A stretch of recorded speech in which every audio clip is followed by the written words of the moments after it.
The SMPS power supply is like the heart of an electronic device.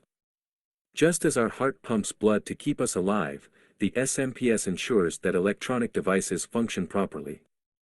To do its job effectively, electronic devices need a reliable and steady source of power.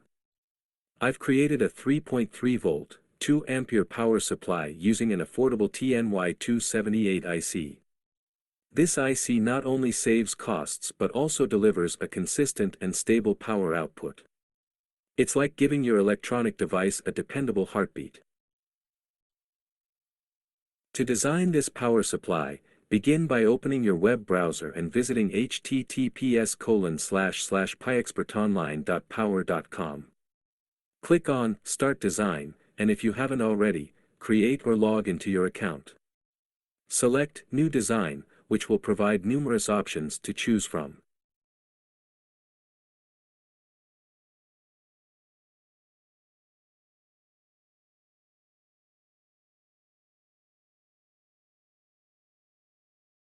Since we're using the TNY278 IC, opt for the Tiny Switch, 3 Flyback option.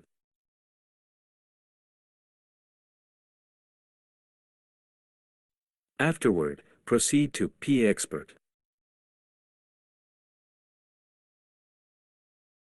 IC family and package options are pre-selected. Choose Feedback, where you'll encounter two choices, Secondary Zener and Secondary TL431. Opt for Secondary TL431 and click Next to access the next page.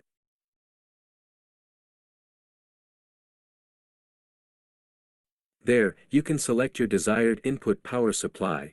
I chose AC defaults and proceeded to the next step. A crucial choice awaits where you can specify how many outputs you require from the power supply. Click Add and input the details for your 3.3 volt, 2 ampere power supply.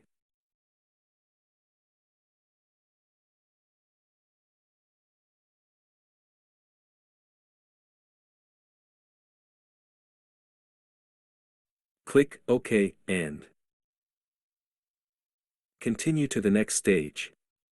You'll find various options for selection, including the choice of transformer core material. I selected the EE13 transformer available in PC47, but you can adapt it to your requirements.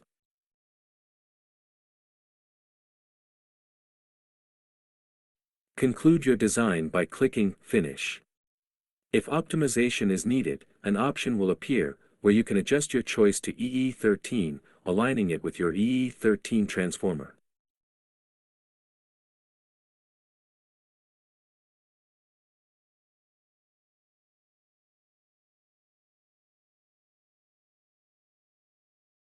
Now you have your circuit design. Make component modifications as necessary. For example, you can replace the TNY275 IC with the TNY278 IC.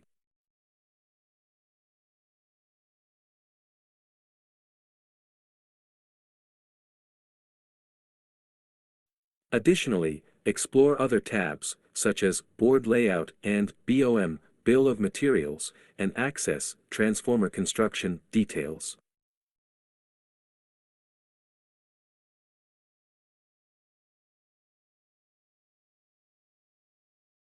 You can download the entire design file by navigating to File and selecting Export to PDF. If a design issue arises, you can address it by altering the components to achieve a corrected and functional design. I've already rectified all errors, and the improved design file is available for your reference. You can access it by going to File and selecting File Manager. Here, you'll find my previous files, including the necessary one.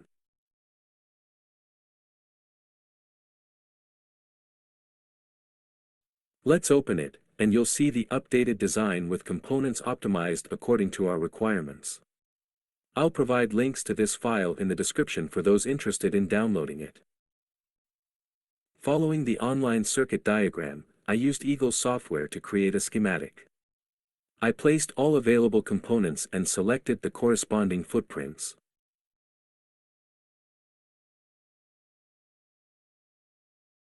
Afterward, I generated a PCB layout and followed the instructions outlined in the downloaded PDF.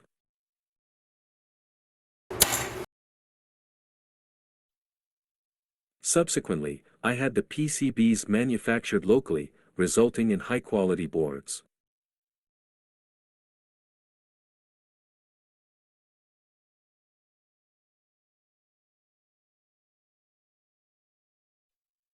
I proceeded to solder the components, excluding those of lesser importance for safety and filtration purposes. With all components soldered, it's time to test the SMPS power supply. I connected it to the AC mains power supply to measure the output voltage. Initially, it displayed approximately 4 volts, which is higher than the desired 3.3 volts under zero load. To further assess its performance, we applied varying loads and monitored the voltage. Now, I've connected my electronic load to the power supply, observing an output voltage of around 4.0 volts even without any load.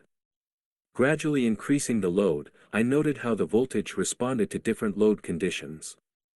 For instance, with a 0.729 ampere load, the voltage dropped to 3.97 volts, still above the desired 3.3 volts.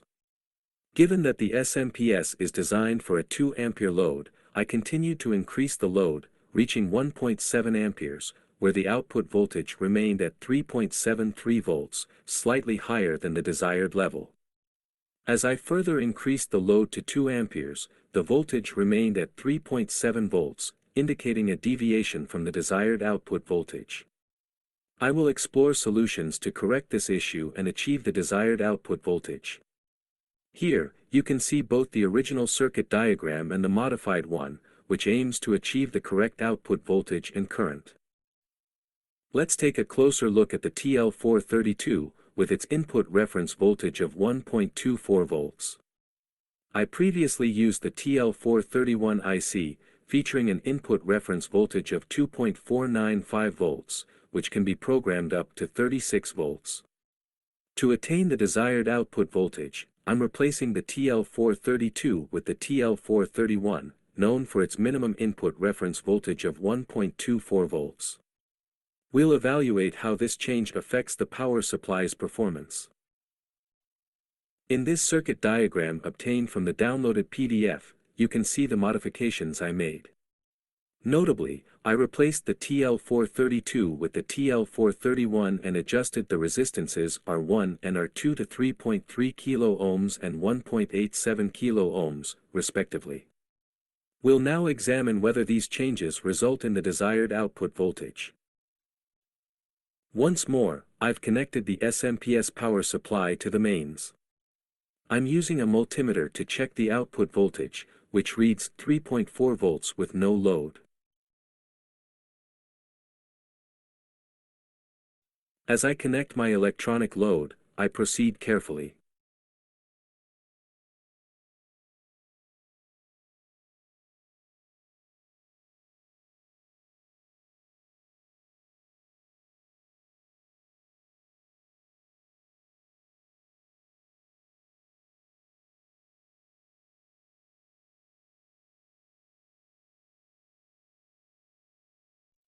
I activate my electronic load, starting with zero load, and observe that it delivers 3.4 volts.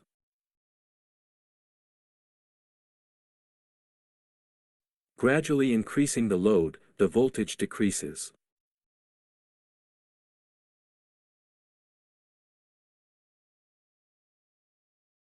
At 1 ampere load, the voltage stabilizes at 3.3 volts, matching the desired output.